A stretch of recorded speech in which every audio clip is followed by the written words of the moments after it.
रामलला की चढ़ावा चोरी आशंकाओं से कई गुना अधिक हो सकती है। इस मामले में रोज नए नए खुलासे हो रहे हैं और अभी तक की पटकथा के अनुसार चढ़ावा चोरी का सिलसिला पिछले साल के आरंभ में श्रद्धालुओं की भीड़ बढ़ने के बाद शुरू हुआ था। यह आशंका चढ़ावा चोरी के मास्टरमाइंड अनुकल्प मिश्र के राम मंदिर की व्यवस्था में शामिल होने से जुड़ी है और सामान्य धारणा यह है कि अनुकल्प मिश्रा और उसके साथ चढ़ावा चोरी के मामले में आरोपित अन्य लोग श्रद्धालुओं की भीड़ के साथ चढ़ावा बढ़ने पर कैश मैनेजमेंट के नए प्रबंध के तहत राम मंदिर की व्यवस्था से जुड़े, जबकि सच ये है कि अनुकल्प 22 जनवरी 2024 को रामलला की प्राण प्रतिष्ठा के पूर्व ही मंदिर की व्यवस्था से जुड़ गया था।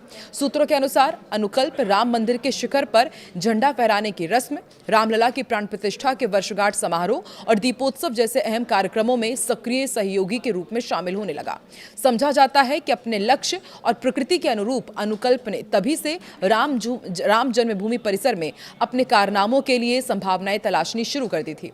प्रभाव में उत्तरोत्तर वृद्धि के साथ उसने मंदिर परिसर की व्यवस्था में अविनाश, लवकुश मिश्र, रमाशंकर मिश्र और करुणेश पांडे को भी जोड़ा और जब कैश मैनेजमेंट के लिए एसबीआई की ओर से हायर की गई प्राइवेट एजेंसी से जुड़ने की बारी आई, तब अनुकल्प को अपनी साध पूरी होती दिखी और उसने अपने साथियों को भी कैश मैनेजमेंट के काम से जुड़वा दिया।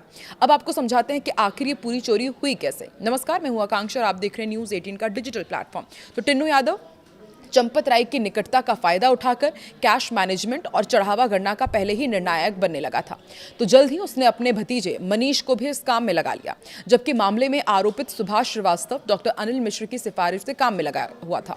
यद्यपि कैश मैनेजमेंट के लिए लोगों को काम पर रखने का अधिकार एसबीआई के पास था, लेकिन इस काम के लिए उनके पास तत्काल अपेक्षित मैन पावर उपलब्ध नहीं थी। इसलिए ट्रस्ट के अधिकारियों के सुझाव पर राम मंदिर से जुड़े कथित स्वयं सेवियों को कैश मैनेजमेंट से जुड़ा काम दे दिया गया। राम जन्मभूमि परिसर की व्यवस्था से जुड़े समीक्षकों का मानना है कि एसबीआई के संयोजन में पिछले साल कैश मैनेजमेंट की व्यवस्था शुरू होने के काफी पहले से ही अनुकल्प का गिरोह चढ़ावे पर हाथ साफ करने लगा था। राम मंदिर से चढ़ावा हुई चोरी की घटना आकस्मिक नहीं बल्कि पूरी तरह नियोजित लगती है। जेल में बंद आरोपितों ने चोरी को बार बार अलग अलग तिथियों में अंजाम दिया। चोरी आरोपियों की प्रवृत्ति बन गई थी। इन तथ्यों ने जांच एजेंसियों के भी कान खड़े कर दिए हैं। इस वजह से एसआईटी कक्ष में लगे सीसीटीवी कैमरों की 45 दिन से पहले की रिकॉर्डिंग का अब बैकअप लेने की कोशिश कर रही है।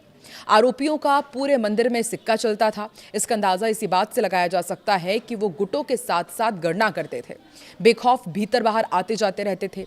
एक कर्मचारी कैमरे की तरफ आड़ लगा देता था तो दूसरा आसानी से नोटों की गड्डियों पर हाथ साफ कर देता था और फिर उसे जेब में भर लेता था।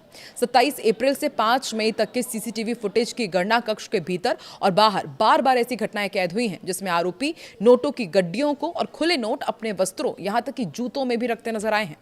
ट्रस्ट प्रतिनिधियों ने भी जांचकर्ताओं को एक सीसीटीवी रिकॉर्डिंग दी थी जिसमें आरोपी धनराशि छिपाते हुए नजर आए। जांच अधिकारियों ने यह भी बताया कि चोरी की घटना कोई आकस्मिक नहीं बल्कि दोहराई जाती रही। आरोपियों की नकदी तक प्रत्यक्ष पहुंच थी। नोटों की गड्डियों के वो निकट बैठते थे, मोबाइल फोन और निजी वस्तुएं रखते थे। ना तो एंट्री के समय और ना ही बाहर निकलते समय उनकी तलाशी होती थी। इसी कारण ये चढ़ावे की धनराशि पर लगातार हाथ साफ करने में कामयाब रहे। इन्हीं आरोपों में ही अनुकल्प मिश्रा, अविनाश, रमाशंकर मिश्रा, लवकुश, रमाशंकर टिन्नू सहित 8 आरोपी अभी जेल में बंद है। राम मंदिर के चढ़ावा चोरी प्रकरण में ये उजागर हो चुका है कि चोरी की भनक पहले ही मिल गई थी और एसबीआई अधिकारियों ने इसे बताया भी था। कुछ गणना कर्मियों को हटाने की बात पर ट्रस्टी अड़े भी थे। ऐसा क्यों किया गया ये तो अभी तक सामने नहीं आया है, लेकिन एसआईटी ने प्रारंभिक जांच में स्पष्ट लिखा है कि निर्धारित सुरक्षा उपायों के पालन में उत्तरदायी व्यक्तियों द्वारा गंभीर पर्यवेक्षणीय चूक की गई। इसी वजह से आपराधिक कृत्य करने का दुस्साहस उन कर्मियों ने किया है। ये भी बताया जा रहा है कि एसआईटी ने यह भी लिखा है कि केवल नकदी गणना प्रक्रिया ही नहीं बल्कि जो बहुमूल्य वस्तु जो वहां पर चढ़ावे के तौर पर आती थी उसका मैनेजमेंट भी बहुत ज़्यादा तरीके से गलत तरीके से किया जा रहा था। लंबी पूछताछ, निरीक्षण और सबूतों के आधार पर एसआईटी ने अपनी प्रारंभिक रिपोर्ट सौंपी तो 25 जून को 8 लोगों पर एफआईआर हो गई है। पुलिस जांच भी कर रही है, लेकिन उन जिम्मेदारों पर कोई कार्रवाई नहीं हुई जिन पर इसका पर्यवेक्षणीय दायित्व रहा, यानी कि जिन्हें मॉनिटरिंग करनी थी उन्होंने भी तो कहीं ना कहीं लापरवाही जरूर की है। एसआईएस के सुरक्षाकर्मी बिना तलाशी गणना कर्मियों को जाने देते थे। इसका आदेश देने वाले या लापरवाही करने वाले किसी सुरक्षाकर्मी पर अब तक कोई भी कार्रवाई नहीं हुई है। राम मंदिर के चढ़ावे की चोरी के प्रकरण में कुछ बैंक कर्मियों से भी पूछताछ की गई है। पुलिस के इस कदम से हलचल बढ़ गई है।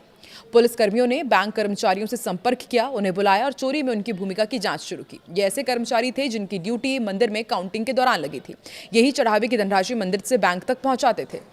कुछ आउटसोर्स कर्मी भी रडार पर हैं और सूत्र बताते हैं कि बैंक कर्मचारियों के 8 आरोपियों से भी रिश्तों की तलाश की जा रही है। इनके मोबाइल के कनेक्शन, कॉल डिटेल्स भी देखे जा रहे हैं।